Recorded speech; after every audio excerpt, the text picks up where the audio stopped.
story read to you, tap the orange button to read. Tangled. Rapunzel's Challenge.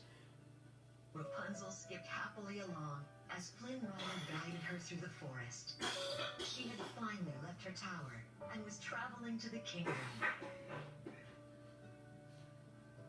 You know, Blondie, Flynn said, the forest can be dangerous. It's no place for someone like you. What do you mean, someone like me? Rapunzel asked. Anything you can do, I can do too. In fact, she said, I'll bet I can do it better than you.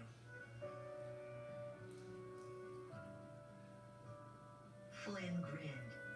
Well, why don't we have a contest? Rapunzel thought for a moment. What could the winner get?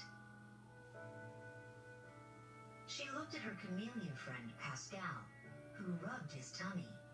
I know, Rapunzel explained, pulling out her iron skillet.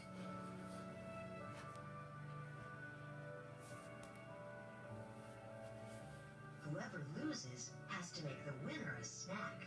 You're on, Flynn said. Rapunzel asked what kind of contest he had in mind. Flynn chuckled. It didn't matter. Whatever challenge they decided on, he knew he'd win. He pointed to a tall tree. Rapunzel squared her shoulders. In a flash, she threw her long hair onto a low branch and swung gracefully up into the tree.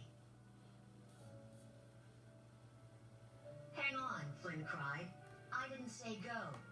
He quickly used 2 arrows to climb up the tree past Rapunzel. This is too easy, he thought. She'll never beat me. When he'd almost reached the top of the tree, Flynn heard a voice call down to him.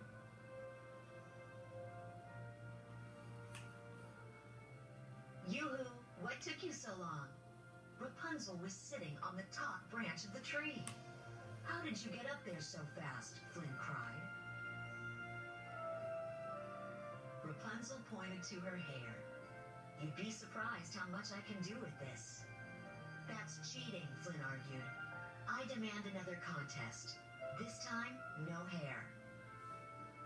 Rapunzel agreed. They decided to have a race. First one to the river wins, Flynn declared. Pascal gave the signal, and they were off. As Flynn raced along, he noticed a wanted sign tacked to a tree with his picture on it.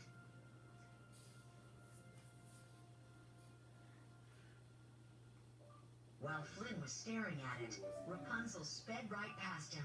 Her gleaming hair trailed behind her. I can't lose, Flynn thought. He doubled his speed and tripped over Rapunzel's hair. Before he knew it, he was completely tangled in her long locks. Rapunzel kept running to the river's edge. She won!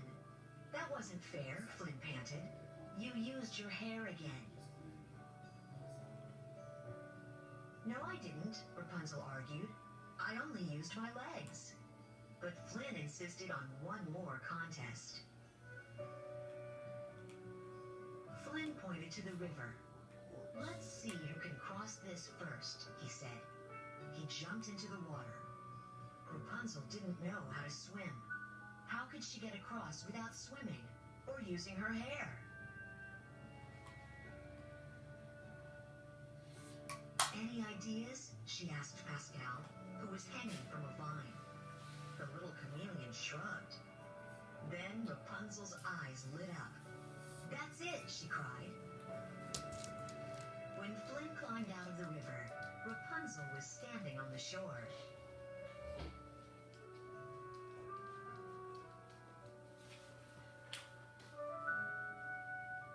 You got here first, Flynn sputtered. And you're not even wet? Rapunzel nodded. Rapunzel held up a strong vine that stretched back to a tall tree on the opposite side of the river. I didn't use my hair, she explained. I used this. Glumly, Flynn poured the river water out of his boots. Fine, you win, he sighed.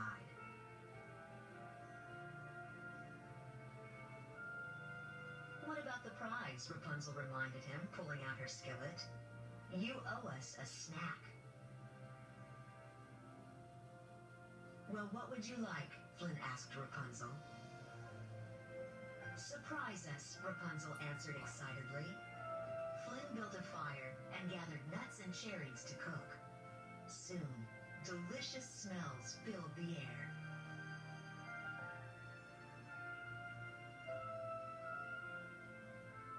Rapunzel said, taking a bite.